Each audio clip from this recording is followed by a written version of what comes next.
Wow, it's a super nice day and I've just been out for a walk and picked some wild garlic. It's the first time I've picked this and it's absolutely in abundance. It's all over the place. A lot of people are not really aware that it's there, but you can smell that garlic in the air. So I've picked responsibly, and just while I've been on the walk, I've just foraged as I've been going, so it's quite legal to do that. You're allowed to go for a walk once a day.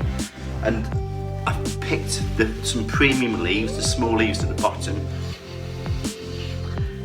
and it's absolutely amazing. I'm really excited about this. So versatile, so many things you can do with this. And a lot of respect to the other bloggers and YouTubers who've inspired me in doing this. Fantastic recipes.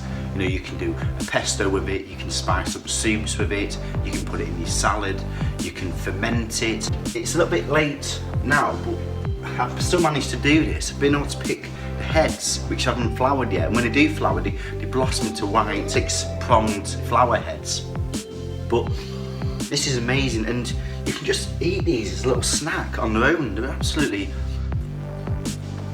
amazing. I just can't believe this is on our doorstep. I've got a really good recipe from the BBC Food website, and I also pick them leaf by leaf to ensure that you're not picking any of the plants, because there are poisonous plants out there. Wash all this.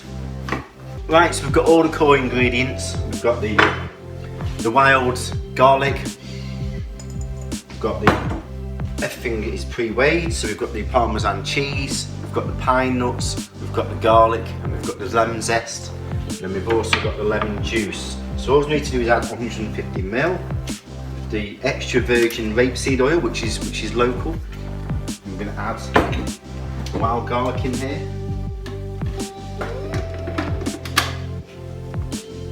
And a slow. Slowly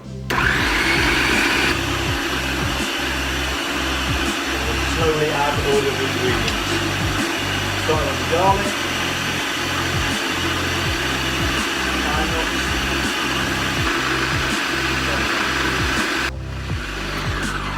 and then we're going to add a bit of the lemon juice in there, oil.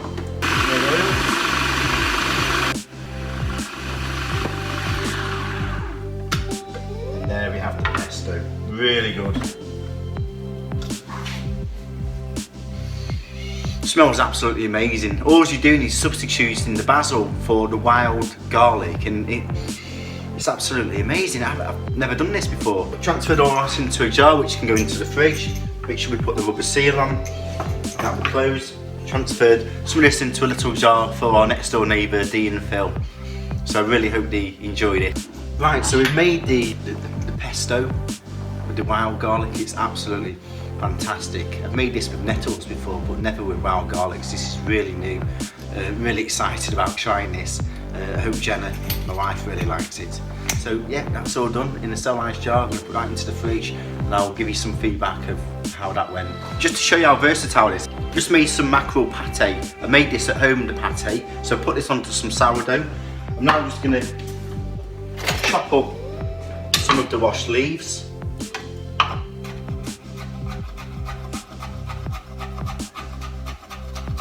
Smells beautiful. So we're just going to sprinkle a lot of that on top. This is just giving an example of how you can sort of garnish with something that's so local. It's unbelievable. Absolutely. So it's